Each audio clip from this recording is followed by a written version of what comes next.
Visakha Gajuwaka steel plant police station పరిధిలో 25న అల్లరిమూకలు Ravi group Bobby group మధ్య ఆధిపత్య పోరు కోసం వైరం. స్టీల్ ప్లాంట్ పోలీస్ స్టేషన్ పరిధిలో 25న అల్లరిమూకలు రవి గ్రూప్ బాబీ గ్రూప్ మధ్య ఆధిపత్య పోరు కోసం వైరం. సోనా సంతు రౌడీ షీటర్పై రవి మరికొంతమంది దాడి చేసి తీవ్రంగా గాయపరిచారు. South ACP Srinivasarao steel plant police స్టేషన్లో విలేకరుల సమావేశం. దాడి చేసిన వారు మొల్లి శివ, మీసల రవి, జాతీయ స్థాయి బ్యాంకర్లు. వీరితో పాటు 10 మంది దాడి చేశారు.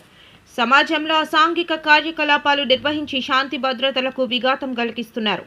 తల్లిదండ్రులు పిల్లల నడవడికను నిశితంగా గమనించాలి. సౌత్ ఏసీపీ శ్రీనివాసరావు దాడికి పాల్పడిన వాళ్లను పట్టుకున్న స్టీల్ ప్లాంట్ సిఐ కేశవరావుతో పాటు ఎస్ఐ రవికుమార్, శ్రీనివాస్ సిబ్బంది. విశాఖపట్నం సిటీలో రౌడీలకు ఆస్కారం లేదు. ఎట్టి పరిస్థితుల్లో రౌడీ యాక్టివిటీస్ ఉంటే మాత్రం ఎట్టి పరిస్థితులు ఉపేక్షించేది లేదు. ఇది మా సిపి గారు ఉన్నంతకాలం ఎట్టి పరిస్థితుల్లో కూడా ఈ ఉపేక్షించే ప్రసక్తే లేదని చెప్పేసి అందరికీ తెలియపరుచుకుంటున్నాను. దీనిలో భాగంగా మొన్న 25వ తారీఖు నాడు ఇలాంటి యాక్టివిటీ ఒకటి మా అవుట్స్కట్స్లో, అంటే లారీయాడ్ అనే ఏరియా ఉంది ఇక్కడ స్టీల్ ప్లాంట్ ఏరియాలో. అక్కడ ఈ గంట్యాడు సంబంధించిన వాళ్ళు, న్యూపోర్ట్ పోలీస్ స్టేషన్ సంబంధించిన వాళ్ళు 2 గ్రూపులు కొట్టుకోవడం జరిగింది. దానిలో భాగంగా ఒక గ్రూపు ఇంకో గ్రూప్ మీద అటాక్ చేశారు. దానిలో భాగంగా వీడు సంతోష్ అని చెప్పేసి పాత రౌడీ షీటర్ అండి. పాత రౌడీ షీటరు వాడు. యాక్చువల్గా న్యూపోర్ట్ పోలీస్ స్టేషన్ సంబంధించిన రౌడీ షీటరు. మన పోలీసు అక్కడి నుంచి వేరే మండలాన్ని పంపించారు. వాడు మరి అక్కడి నుంచి ఇక్కడికి వచ్చాడు. వచ్చిన వాళ్ళ పిల్లల కోసం అని చెప్పేసి అన్నాడు. కానీ వీడి యాక్టివిటీస్ కూడా వాళ్ళు ఉన్నాయి. రెండో గ్రూపులో వీడు ఉన్నాడు. మనకు తెలిసిన ప్రకారం ఏంటంటే బాబీ అనేవాడు గ్రూపు, అదేవిధంగా రవి అనే గ్రూప్ అని చెప్పేసి 2 కూడా ఈ న్యూపోర్ట్ పోలీస్ స్టేషన్ లిమిట్స్లో ఉన్నాయి. ఒకళ్ళ మీద ఒకళ్ళు కొట్టుకోవడం అలాంటి యాక్టివిటీస్ జరుగుతున్నట్టుగా మనకి ఈ కేసు ద్వారా మనకి బయటకు వచ్చింది.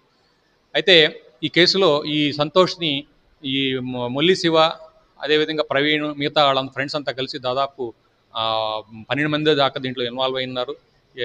ఆ 12 మందిని ఇన్వాల్వ్ అయినట్టుగా మేము ఇన్వెస్టిగేషన్లో ఐడెంటిఫై చేయడం జరిగింది. వీళ్ళంతా కూడా మేము వీడియో కూడా చూసాం. వీడియోలో వీళ్ళు భయంకరంగా కొట్టడం జరిగింది. సివియర్గా కొట్టారు. అక్కడ ఉన్న వాటి కర్రతో భయంగా హెడ్ మీద బాగా 2-3 సార్లు కొట్టారు.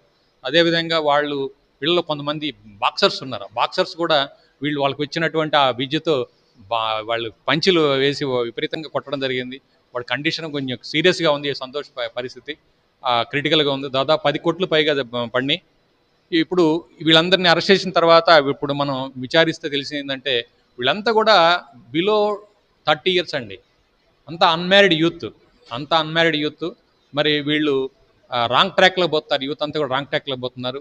ఈ రౌడీజం అనేది ఒక క్రేజ్ లాగా, ఇది సినిమాలు చూసి చెడిపోయారో లేకపోతే ఈ ఫ్రెండ్స్ చూసి చెడిపోయారో తెలియట్లేదు.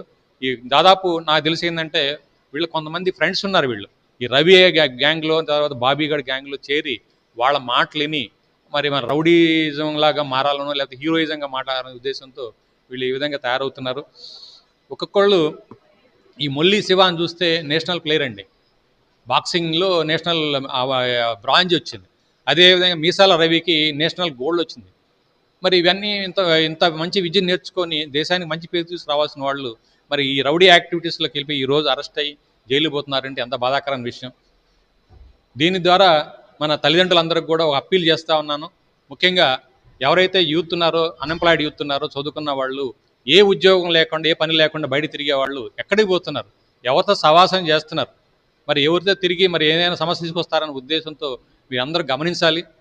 పిల్లల యొక్క మూమెంట్ గమనించండి. ఈరోజు ఎక్కడికి పోతున్నారు, ఎవరితో ఉన్నారు అనేది అబ్జర్వ్ చేయండి. అదర్వైజ్ మీ పిల్లలు ఈ సొసైటీకి ఎందుకు పనికి రాకుండా పోతారు.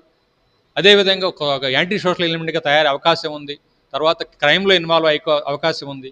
క్రైమ్లో ఇన్వాల్వ్ అయితే ఒకసారి రేపు వీళ్ళు చదువుకున్న చదువులకి ఎలాంటి ఉపయోగం లేకుండా పోతుంది. గవర్నమెంట్ ఉద్యోగం రాదు, ప్రైవేట్ ఉద్యోగం రాదు, వాళ్ళ భవిష్యత్తు నాశనం అయిపోయే అవకాశం ఉంది. కాబట్టి ముఖ్యంగా తల్లిదండ్రులు అప్పీల్ చేస్తున్నాను. వీళ్ళందరూ కూడా మీ యొక్క పేరెంట్స్, మీ యొక్క పిల్లల్ని జాగ్రత్తగా వాళ్ళ యొక్క మూమెంట్స్ని అబ్జర్వ్ చేయాల్సిందిగా కోరుతా ఉన్నానండి.